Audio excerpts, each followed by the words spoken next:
병막과 기척. 장례가 끝났는데도 집은 이상하게 고요했다. 오래된 현관문이 숨을 고르는 듯 바람이 스쳐도 소리를 삼키는 집.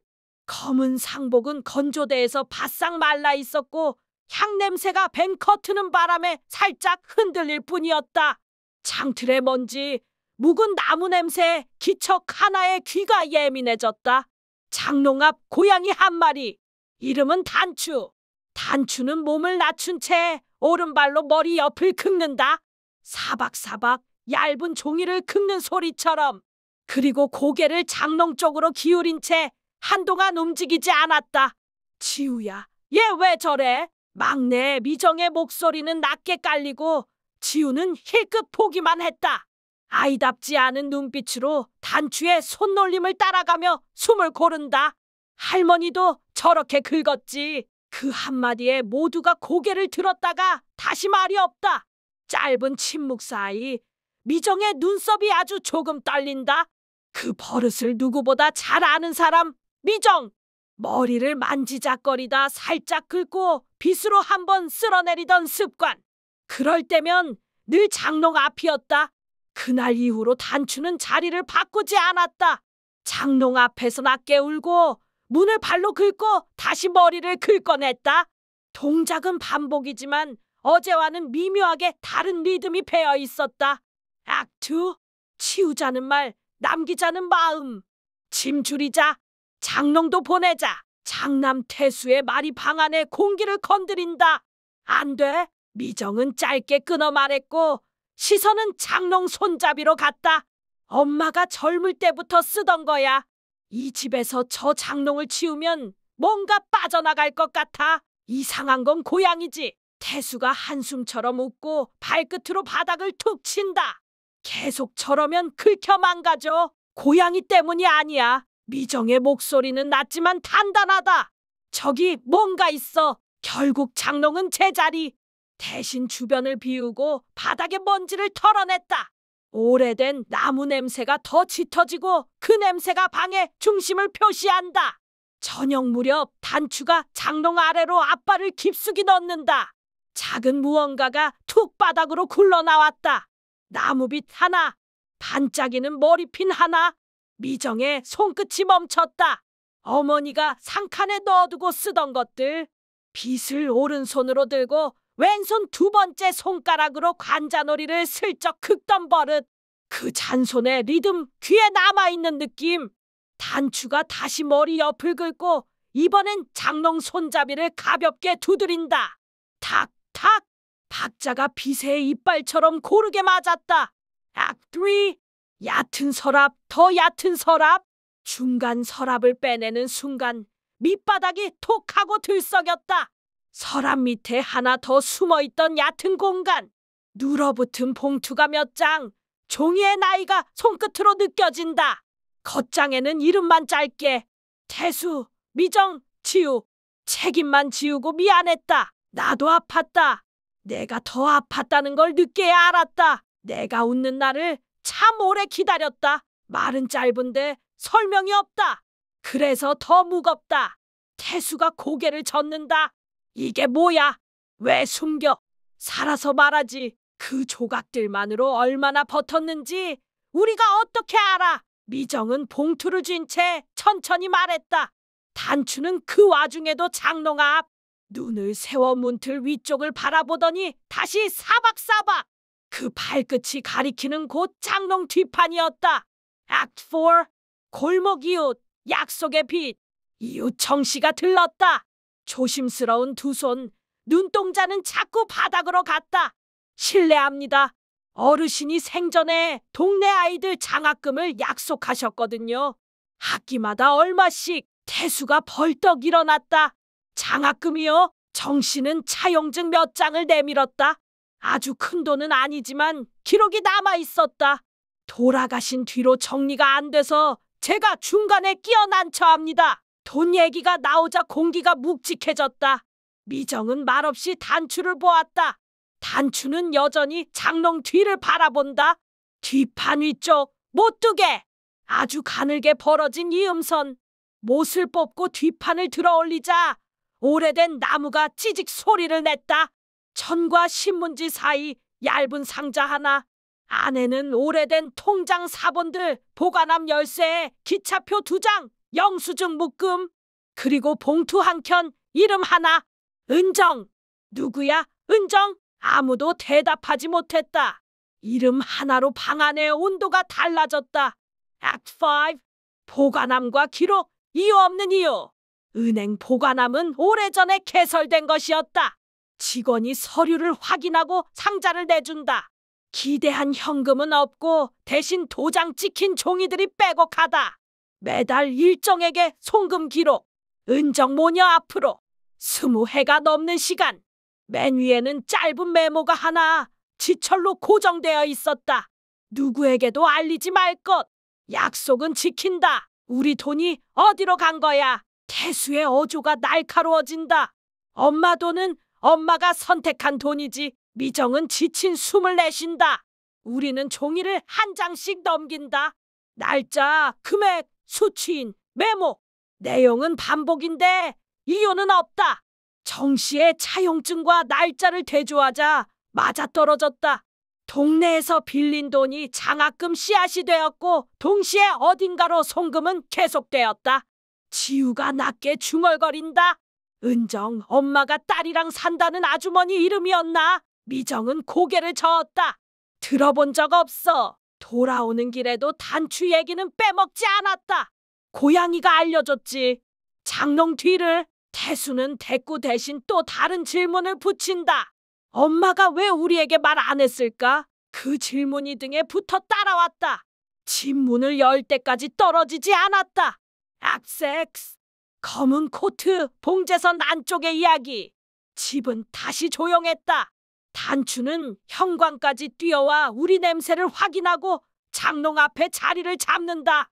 그날 밤 미정이 장롱 상칸을 살핀다. 검은 울코트 한 벌. 안감이 아주 살짝 벌어져 있었다. 바느질 선은 오래됐지만 반듯했다. 모서리의 실밥. 아주 미세하게 겹쳐져 있는 부분. 미정은 숨을 고르고 실밥을 조심스럽게 들어 올린다. 작은 봉투 하나가 손끝에 걸렸다. 편지는 길었다. 처음으로 설명이 있었다. 은정은 내 아버지가 냈던 버스 사고 피해 유가족의 딸이다. 장례식장 뒤편에서 울던 소녀의 손을 내가 잡았다. 우리 집안 이름을 말하지 않고 평생 갚자고 마음먹었다. 그날 이후 매달 돈을 보냈다. 그 아이가 아이를 낳고 다시 그 아이가 학교에 갈 나이가 될 때까지. 약속은 이름으로 남기지 않는다. 이름을 남기면 다른 이름이 다친다. 나는 자랑이 싫었다. 미정아, 내가 서러웠다는 거 안다? 태수야, 내가 무거웠다는 것도 알았다. 무거운 건 내가 져야 했다. 그래서 말하지 않았다. 정 씨에게 짐 빚은 장학금의 씨앗이었다. 약속은 지켜야 한다. 그게 내 마지막 집. 종이 위 잉크는 오래됐지만 선명했다. 태수가 편지를 받아들고 한동안 말이 없었다가 마침내 내뱉는다. 왜 우리한테 숨겨? 화가 절반, 모욕이 절반. 말에 색이 거칠었다. 미정은 조용히 답한다. 엄마는 책임을 숨겼을 뿐이야. 우리를 숨긴 게 아니라. 그 순간 단추가 머리 긁는 걸 멈췄다. 편지 옆으로 살짝 누워 가느다란 숨을 고른다. 마치 제자리를 찾은 생물처럼. Act 7. 싸움의 끝, 역할의 시작. 갈등은 절정으로 치달았다. 집을 팔자. 태수의 주장은 현실적이고 빠르다. 팔지 말자. 미정의 대답은 느리지만 깊었다. 차용증은 당장 해결해야 하고 장학금 약속은 살아있었다. 정 씨는 우리의 사정을 헤아리면서도 약속의 무게를 되풀이한다. 어르신이 그러셨어요. 약속은 속삭이듯 지키는 거라고. 지우가 그 문장을 받아 적었다. 아이의 글씨가 어른보다 더 단단해 보였다. 밤늦도록 탁자 앞에 앉아 말을 정리했다. 보관함 기록은 공증을 붙이고 집은 당장 팔지 않는 대신 대출로 숨을 고르기로 했다. 장학금은 할머니 이름으로 소규모 신탁을 만들어 올해 약속분부터 다시 시작한다. 정 씨의 차용증은 유예 합의서를 작성해 신탁 수익에서 일정 비율로 갚아가기로. 모든 것이 깔끔하진 않지만 최소한 말은 기록이 되고 기록은 길이 되었다. 내가 회계 맡아. 미정이 태수를 보고 말한다. 넌 수혜자 선발 맡아. 태수가 미정을 보며 대꾸한다. 지우는 다이어리를 펴서 웃는다. 보고서는 제가 영상으로도 만들게요. 홈페이지도 같이요. 누가 시키지 않았는데도 각자의 역할이 생겨났다. 액트 8. 골목회관 숨은 이름들. 며칠 뒤 골목회관에 이웃들이 모였다. 정 씨가 작은 회의실을 빌려주었다. 우리는 약속과 신탁 설계를 설명했다. 수혜자 추천 방식, 심사 기준, 연간 지급액, 이해 제기 절차까지 익숙지 않은 말들이지만 천천히 또박또박. 누군가 묻는다. 그럼 은정 그쪽은요? 고개를 숙일 수밖에 없었다. 끝내 연락이 닿지 않았다. 다만 기록과 영수증, 기차표의 흔적으로 누군가의 삶이 우리의 뒤편과 앞편을 지나갔다는 것만 알았다. 정 씨가 조용히 덧붙인다. 우리가 모르는 사람이라도 약속은 우리 몫일 수 있어요. 어르신의 뜻이 그랬다면 몇몇이 고개를 끄덕였다. 고개 끄덕임이 세월을 통과하는 수화처럼 보였다. 집으로 돌아오니 단추가 현관까지 나왔다. 장롱 앞을 지나 햇살 드는 창턱에 뛰어올라 꼬리를 접는다. 그리고 더 이상 머리를 긁지 않았다. 액트 9. 장롱 닦기, 이름을 놓는 자리. 그날 저녁 우리는 장롱을 닦았다. 세제를 묽게 푼 물을 조금 적셔 나무결을 따라 손바닥으로 문을 쓸었다. 긁힌 자국은 많지만 그 위로 얇은 기름막이 번들거린다. 상처를 덮는 빛. 미정이 장롱 상칸에 빗과 머리핀을 다시 넣었다. 엄마, 여기 있어. 그 말이 딱 맞는 위치에 놓인다. 태수는 회계 장부를 만들었다.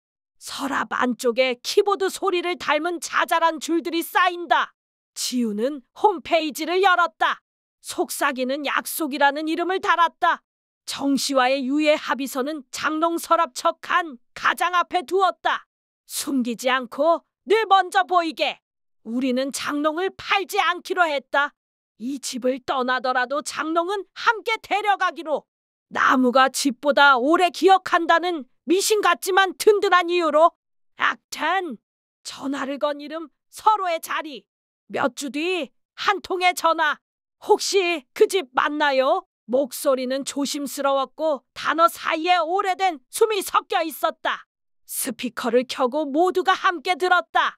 전화를 건 이는 오랫동안 누군가의 송금 덕분에 아이를 대학까지 보냈다고 했다.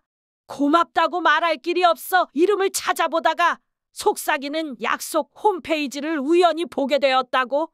직접 찾아뵙고 인사드려도 될까요? 우리는 날짜와 장소를 정했다. 동네 회관, 오후 2시. 작은 꽃다발, 오래된 꽃집의 비누 냄새.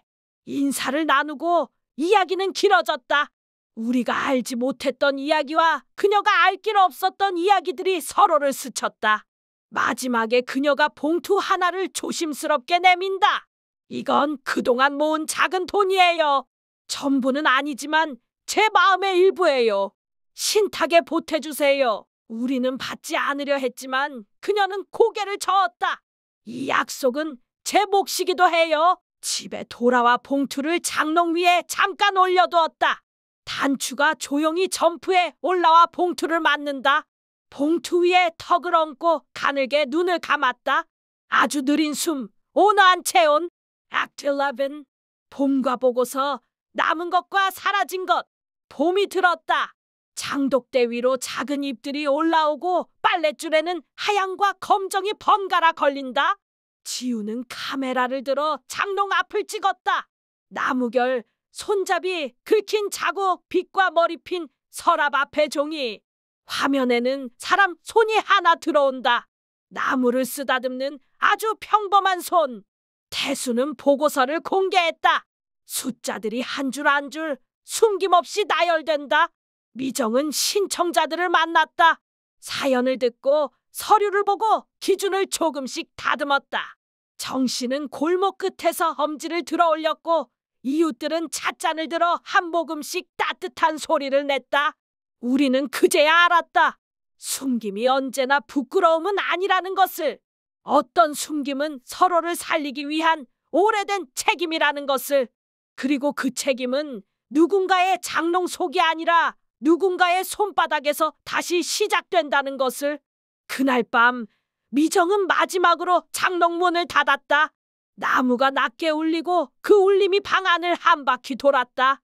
엄마, 우리 이제 알아. 말을 하고 돌아서자 단추가 뒤따라온다.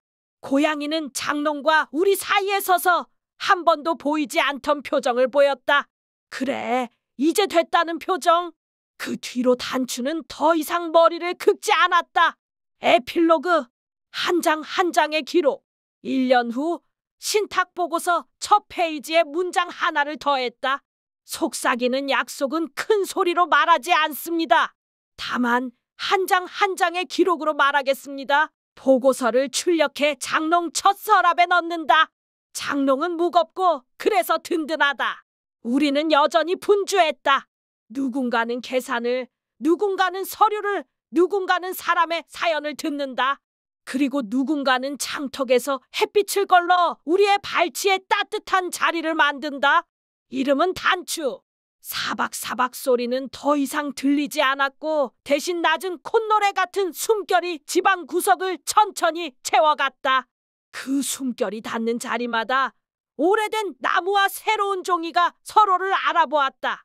숨김은 사라졌고 약속은 남았으니 우리는 그 약속 위에서 조금 더 느리게 그러나 단단하게 살아가기로 했다.